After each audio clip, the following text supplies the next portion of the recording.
Welcome, everyone, to the Financial Dad podcast. If you are new here, this is our actual family. We are the Financial Daughters, and we're here with our actual dad, the Financial Dad.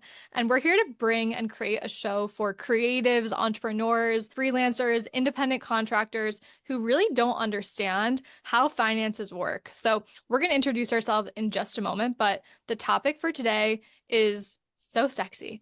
So fun. It is quarterly estimated taxes. But before we go into it, we have to introduce ourselves a little bit. So Dad, the Financial Dad, why don't you kick us off? Tell us a little bit more about yourself. Okay, thanks, Bridget. So I'm Tim Smith.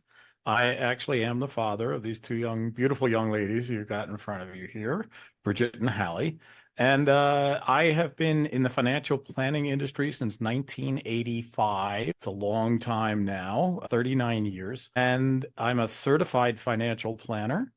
Financial planners deal with a wide array of issues like investments and taxes and insurance and estates and college funding planning, and a lot of stuff that we deal with and that we give advice about and help people plan for the future regarding. That's been my career since 85. In 1995, I started my own company, left a larger company after 10 years. In that time, I have done primarily investment work, but then I built onto that a platform for other financial advisors so that if they wanted to join up, they could do that as well. And we have somewhere around 130 around the United States and about 50 different offices. That's been a very good business for us. And I enjoy still doing financial planning, but at the same time, I also enjoy being an entrepreneur. So effectively, I'm on both sides of the business equation in that sense. That's a little of my background. That was such a great overview. He has so much knowledge on this and so excited for everyone to learn, including myself, because hello, I'm Hallie. I am one of his daughters, and I am an actress. And something people probably don't know about actors is that we work as independent contractors most of the time. So, I'm not working as an employee technically. Technically, I have my own company. It's the company of Hallie Smith, the actress. So it's been a journey as I've started to make income, learning how to deal with my finances and make financially responsible decisions. So I'm learning just as much as most of you are. I am very much at the beginning of my career, so excited to figure some shit out. And that's the initiative behind the show. I am also a business owner. I've been self-employed since 2016 when I left my job at Yelp. And yeah, that same journey of figuring it out. And we came together because we realized that for creatives, for entrepreneurs, for people who are freelancers, or even starting their own business, there are just so many things that we don't learn when we go through school. We're taught usually to be employees, but what happens when we turn into someone who's self-employed? And quarterly taxes are a huge part. And I had my publishing company a couple of years ago, and I remember thinking, oh my gosh, I need to figure this out. I need to figure out the math here. I have fluctuating income. How do I know how much to pay? So we hope that this episode and really the episodes that follow just break down everything that you need to know about finances. And if you have questions, please feel free to send us an email, info@thefinancialdad.net. Follow us, subscribe. We really want to make this as valuable as possible. So let's go into the nitty gritty. Dad, the Financial Dad, what are estimated taxes? Why do we have to pay them? Like, what's so different about this versus if we are an employee? Well, if you're an employee, what happens is that the employer is responsible for paying you periodically, whether it's monthly or weekly or twice a month, whatever it is, and they are responsible for withholding state, local, and federal, and FICA, Social Security, taxes, and remitting those off to the various governmental entities. So if you're employed by somebody, they do this for you. They take care of all of this in the background. All you see is that when you get a paycheck, you didn't get it all. You have one number up here, that you earned, and then you have a number down here that you get paid. And, other than savings, that's often called take-home pay. So when you're an employee, all of this happens magically in the background, and you don't have to think about it. But if you're an independent contractor, or in any way you're not an employee getting paid to do something, you then are responsible for paying your taxes to the government. And now we all know the big date, April 15th. That's the day by when we are supposed to have filed our income taxes with the federal government and most of the states and localities. By that date, you also are supposed to have paid your entire tax liability for the prior year. So if you have paid nothing, all of a sudden you've got a big bill.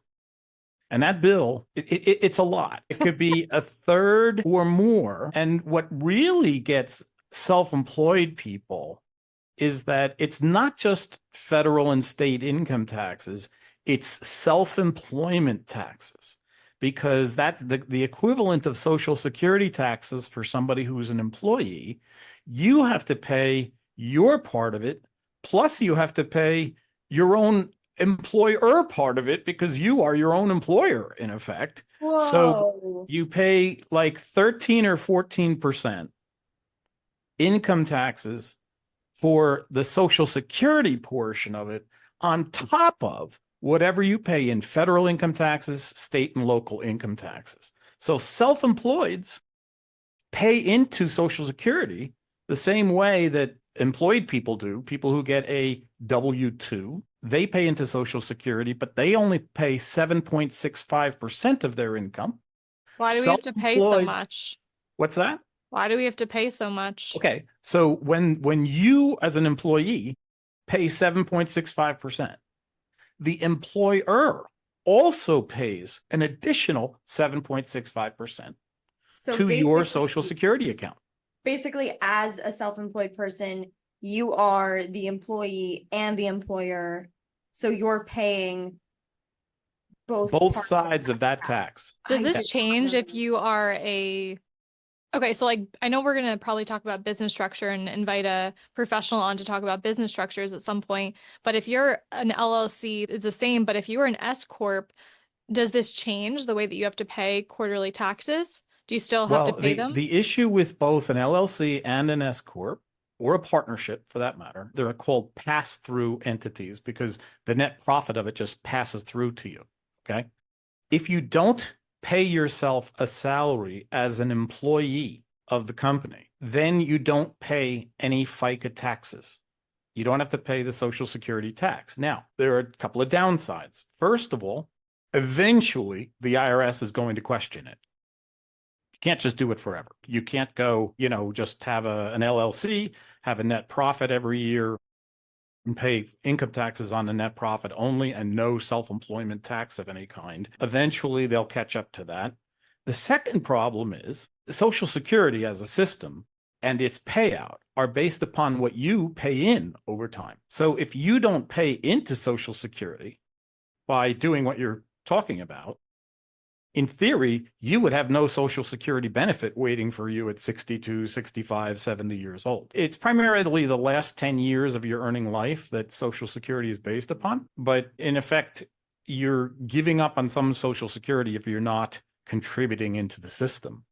So it's highly recommended that people pay their self-employment tax. So if you can have an LLC, you can have a partnership, you can have an S corp, and pay yourself a salary through those entities and do ordinary tax withholding, just like anybody else would. By the way, you pay a slightly higher tax than self-employment tax, but that's a separate issue. Most people don't try to claim, no salary of any kind so that they pay no FICA tax. We know what it is. We know what they are. We know why we have to pay them. We're not happy about it. But Yeah. I think the biggest question for so many people that are going to be listening to this show is, what if I have a fluctuating income with which Hallie and I both had that experience of, the accountants that we were working with wanted to use last year's as an amount to pay for this year, but it wasn't going to be the same. I mean, so that didn't make sense to me. So I was like, how do I pay this if I have fluctuating income? So do you have any advice on that? And I can share with everyone what I ended up doing that was helpful. Well, actually, my advice is very close to what you ended up doing. My advice would be that they take an estimate of effectively a flat tax rate on their income plus the Social Security portion. And take that and set it aside from each monthly profit, whatever they earn each month, in a separate account kind of thing. At the end of a quarter, take your 3 months, whatever it is, and send it in. When you get to the end of the year, there will be an adjustment to make it exact. And you may owe a little, you may get a little back, you might have a little bit of an interest penalty, but you're going to be in the ballpark if you do something along those lines. Yeah, because that was always the challenge. So I read, well, I didn't actually read the whole book, but Michael Michalowicz talks about this whole profit first strategy where you have different buckets for the money that you make into your company. So Hallie, like whenever you're paid, you have a bucket of income basically. You have a bucket of expenses and you look at your fixed and like operating costs and then you think about your variable costs. And then you also have a bucket for taxes and then a bucket for profit as well. And he has some like percentages that can actually support how much you put into each bucket. But what I do is anytime that I am paid, I basically put around 24 to 30% in a tax bucket immediately. And then I put the money for expenses. So I'm always usually in overflow for the taxes, but I just don't want to be in that same situation that happened to me a couple of years ago where I was like, oh no, I owe $4,500. I have the money, but gosh, this is not what I wanted to spend it on. You are much further along than I am. I just started making income as an actor last year, actually. And as an actor, you make a day rate, right? And it's normally like $250 for 10 hours or whatever. And it's all worked out with like overtime and stuff, but it's like a flat rate. And in my head, I'm thinking, okay, like 250, great. But you're not thinking about like, oh, taxes aren't being taken out. So in my experience, it wasn't even a thing on my mind to put money aside for it because first of all, I was like, okay, great. I'm starting to actually like make money that I'm going to have to report to the government. Yay and nay, like, at the same time. But Welcome to adulting, right? yeah, it's like, yay, I'm making money. Oh, boo, the government gets some of it. Whatever. I guess they put it towards useful things, I suppose. I wasn't really thinking about that throughout the year. I just, took my paycheck and was like, okay, great. I have an extra 2,500 to do this or 1,000, whatever.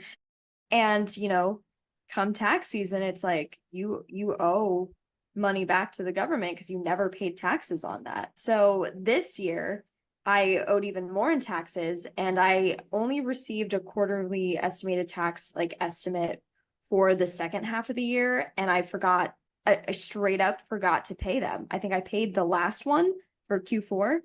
But I owed from Q1 through Q3 and I didn't pay any of them. And let me tell you, I feel like I paid the price for that. I feel like, Dad, you may have said this before, but if you don't pay your quarterly taxes throughout the year, you have to pay more, right? Like come tax season than you would have paid throughout. Yeah, that's right. So think of it this way. Whenever you have money sooner, it's worth more than if you get it later. And the reason is that you can take it and you can invest it and earn interest on it now rather than, not having it. So it's worth more. In the case of the government has interest expense. So the sooner they have money, the less interest expense the government pays. And I'm talking about the federal government now, where there's a deficit. So when you hold money from them, they make you pay them interest because they didn't get the money sooner. Oh, that's what it's about. It's basically interest. Yes, that's correct. It's literally interest. So, it might be 7%-ish or 8%-ish, something like that. And that fluctuates. But the concept is that they're losing interest because you didn't pay the money 3 quarters ahead of time, when you should have. Yeah. And so they're making you make up for that. Yeah. And so that's why it costs more money if you don't pay any quarterly estimated taxes. Yeah. So that's the bucket that I'm in currently is I have learned from my mistakes of like, okay, this year we're paying each quarter whatever I owe just to make sure that we're covered for later. But yeah, because acting is under a 1099 non-employee contract. I think it's technically what it's called, NEC.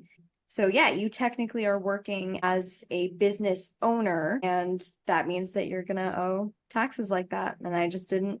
We're learning. We're all learning, right? That's why we're here, though, so we can have these conversations. And you know what I also do? I put reminders in my calendar. In my Google Calendar, I have January 15th, April 15th, September 15th, or June 15th. There's also a June 15th, I think, in there. So I have all of those dates in my phone so that I know to pay. And I also, this is a good thing I also did, which is I put the tax money in a high yield savings account. So the tax money is making money. Like my little tax money account is accruing money because it's a high yield savings account at like 4 or 5%.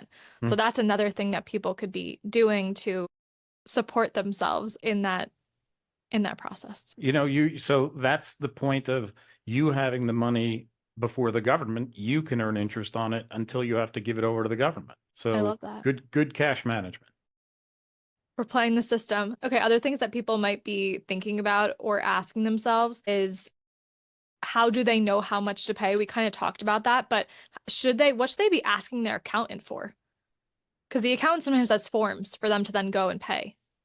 Yeah, well, generally speaking, when an accountant processes a tax return for you for last year, they would also then give you estimated tax payment vouchers that have your social security number on them, the amount that you're supposed to pay, usually the address. You can actually go online at irs.gov and you can make an electronic payment as well. I have Nobody something to sends. note about the electronic payments. Go ahead. If you Yeah. are married, it must be in the social security account of the partner, whoever is first on the joint married tax form.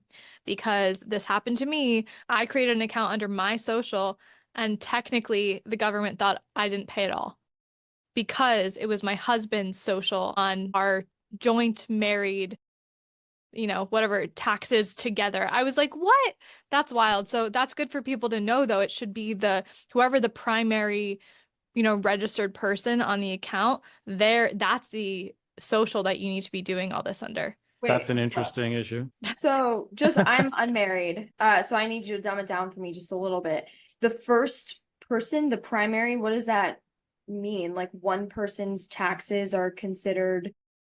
I think my husband is the primary, like we're married, filed jointly. It is his social that is first on all of our tax paperwork. So in the eyes of the government, we're paying together. They look at his social first, and I guess didn't look at mine. It was during COVID, so I think that they were just like overloaded in general and whatever. But I did learn that usually they're going to go and check both socials, but you just want to know. It's going to tell you on your tax paperwork when you work with an accountant, you'll see what social is first. Well, one way to deal with that, by the way, Bridget, would be to have an account at the bank in your name only that is involved in, receiving checks that are self-employment checks, paying out expenses, and paying the taxes. I Because have that that. way, well, then you should write it should go from that account number. And I wouldn't think there'd be a problem at the IRS if it comes from that account number. Who knows? Where Of course, rectified it and said, here are all the places we've already paid for the year. But I did talk to my accountant at the time, and she said that when you're filing like that, specifically when you're using the online portal, was more of the Yeah. challenge. I was paying through the online portal under Bridget instead of him, so it wasn't all coming together. So I think that's maybe where it has more of an impact. Yeah, what else do we think is important for people around the topic of quarterly taxes and estimates? Did we talk about how to pay them, where to pay them, like the logistics of, that you can either mail in a check with your payment voucher or you can go online. I don't know if it's actually like irs.gov. I think there's a page on that website where you can pay online. That's how I did the one quarterly estimated tax that I've ever paid in my life. I went online and you can pay it there with just credit card information or bank account information, which is really easy. I think it probably used to only be that you could do it with a check. Now you can do it online. So that's certainly simpler. Yeah, with the check, you would put the voucher with it, and you typically would be putting your social security number and a phone number on the check, and then just mailing that to an IRS office somewhere around the country, depending upon where you live. And then the online method. Those are the two methods for paying the quarterly estimated taxes. And then I'm also wondering, so with the voucher, you get that through an accountant, right? Well, I always have. So then if you were, like we talked about before, kind of estimating based on how much you're making each quarter and you're paying taxes out of that, then do you just go directly online and pay through there and there won't be a true estimate set for you? It's just what you've decided you think will cover the bases? Well, I think so, because there's no voucher.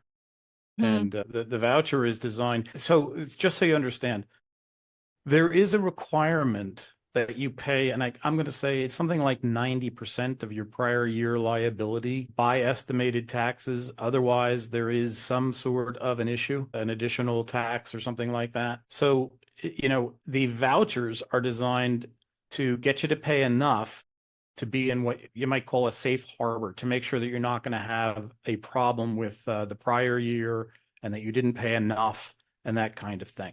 What we're really kind of getting at, and by the way, that's the highest amount you need to pay by quarterly estimates. Even if you owe more at the end of the year, you may have interest, but on the excess, but there's not a problem. But if you were supposed to pay quarterly estimateds of a certain amount, and you paid less than that amount, and your income is as same or higher as the prior year, then you're going to have a little bit more of a penalty issue.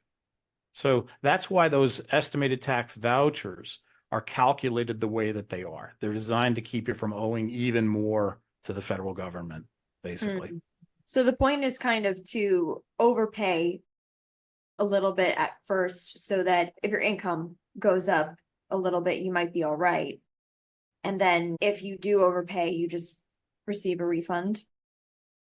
Well, yes, I think that's a fair statement. This has to be balanced with the issue that a lot of self-employeds have fluctuating, uncertain income. When are you going to get paid next? You don't know. The money you're setting aside for taxes, if you then go for a couple months without a check, right, you're probably going to take money out of the tax account to live on, if you're living short term like that, if you don't have a lot of savings set aside or something. So there's a perfect way to do it, and then there's a reality for most people who are self-employeds, independent contractors, unless the amounts that they're making are more than enough for them to live on and they've got good savings and things like that. When you get to a certain point financially, it doesn't become an issue. When you're struggling a bit, don't let the perfect be the enemy of the good. Okay. So, you got to still pay, you got to pay your bills. I hate to say it this way, but you got to pay your bills first. And the government is a bill that you can deal with down the road if things are tight. And that's why a lot of people don't pay these estimated taxes, and, they just take the hit. I can tell you, when I was earlier in my career and cash flow was very erratic, I probably went a number of years without paying estimated taxes because I just wanted to hold on to cash. Cash was king. And, it was very hard to save money. You never knew if you were going to have a couple of bad months in a row. And, you'd wish you hadn't sent the money off to the government because you needed it. Again, there is some reality. What we're talking about is the law, what you're supposed to do, what in a perfect world you would do. And then, there's life, so you do what you have to do in certain circumstances.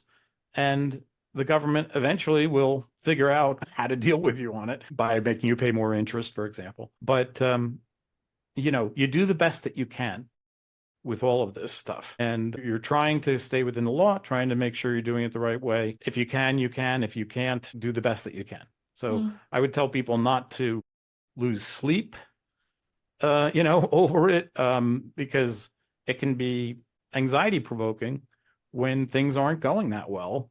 To just pay bills, much less to be worried about the fact that, that estimated tax payment didn't get made. Yeah. So I don't want to, go on too long about this point, but I have a question about that. Say you are tight on cash and, with the pandemic, I'm sure there are so many small businesses or, self-employed people who had a hard time finding work. So say you are now using any money you had saved for taxes towards, your life or business expenses, trying to develop yourself further so that you can be more marketable or whatever equivalent in whatever industry you're in. And then tax season rolls around, and say that like half the year went really well and half the year went really poorly. So you still made income that you're going to owe taxes on, but you really struggled to keep savings during the last half of the year. If you don't have the cash to pay outright your taxes when it comes due, is there a way to make smaller payments after the fact? Or like, how does that work? And aren't there extensions too? Yeah, that's a really good question, Ellie. Well, there are extensions to filing. Technically, there aren't extensions to payment. Now, if you by April 15th, you're supposed to pay the amount you owe. Now, you would not be the first person on the planet not to be able to pay your taxes by April 15th. If you're a self-employed who has erratic cash flow and it just doesn't happen. So what would happen is you probably would go on extension of your income taxes, and that would give you till October 15th to file the actual taxes. You have to file an estimate of what you owe, and you're supposed to pay that at that time. But if you don't pay it, you're just again going to be hit with an interest penalty. You could take that 6 months and try to each month pay down what's owed so that by the time October 15th rolls around, when you do your final filing, you've actually taken care of your prior year liability. The challenge becomes, yeah, but what about your taxes for this year? Now you're saving. So now you're a year behind. And this can become a cycle where not only are you not getting ahead, you're behind. It's really good to not fall behind with taxes. It's like falling behind with a mortgage or something else like that. The consequences are a downward spiral that's not healthy for you financially. And so it's just good to keep in mind as tax season comes closer, if you haven't been paying quarterly taxes, to know that like your expenses might be higher. Yeah, the only good news about the scenario you created where half the year was horrible and half the year wasn't, you shouldn't have to pay much. You shouldn't have as big a liability. You should have half or less, honestly, of the liability of the prior year if you effectively had no profit for 6 months. By the way, if you spend money to improve yourself during the process, that's a tax deduction. So that would actually further reduce any tax liability if you do that. It would be less of a problem because you would have less of a tax liability, but it's still not good to fall behind. It's very hard to get ahead if you're falling behind. And so much of what you're trying to do in life, is to get ahead. Being self-employed is one of the hardest things you can do. All businesses require cash flow. The steadiness of the cash flow is critical to business planning and covering expenses, monthly expenses that are due on a regular basis, et cetera. And so what you're trying to do as an entrepreneur, as a self-employed, an independent contractor, is very, very difficult. And often people don't get enough credit for succeeding at it, or for doing it, because how challenging it is. Not only does it take more knowledge, it takes more mental toughness, because you're dealing with the uncertainty, just mental energy from you while you're trying to strategize how you're going to deal with all these issues and problems and overcome them over time. Whereas people with a salary, they know they have this. They know this got this every month. So if they're wise, this goes to a little bit goes to taxes, a little bit goes to savings, and they've got some money to live on, and they can get ahead in life. But as an entrepreneur, there's often a feeling that, man, I'm just trying to get ahead, but it is damn hard to move forward. How many times have I called you dad being like, I don't know about this. This is hard. This is really hard. And you're like, Bridget, this is because this is why 99% of the population won't do it. You're the 1%. Like, keep going. And everything you just said, Dad, too, like perfectly lines up all the episodes that we're going to have on this show, right? Where we can talk about like budgeting, finances, even like mental toughness as an entrepreneur and business owner and creative, because you are dealing with this wave and this roller coaster. And then you have to start learning about how to work with your money. Okay, what accounting software do you use if you're a small business owner? Are you going to use Wave? Are you going to use QuickBooks? Are you going to use an Excel file? So we have a lot of more content left to come on this show. This is just the beginning. Totally. Totally.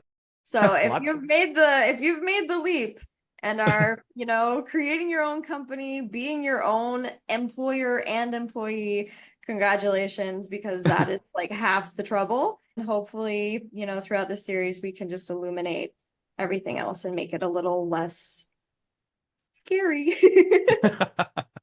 Cheers. Well, thanks everyone for listening to the Financial Dad podcast. We'll be back soon.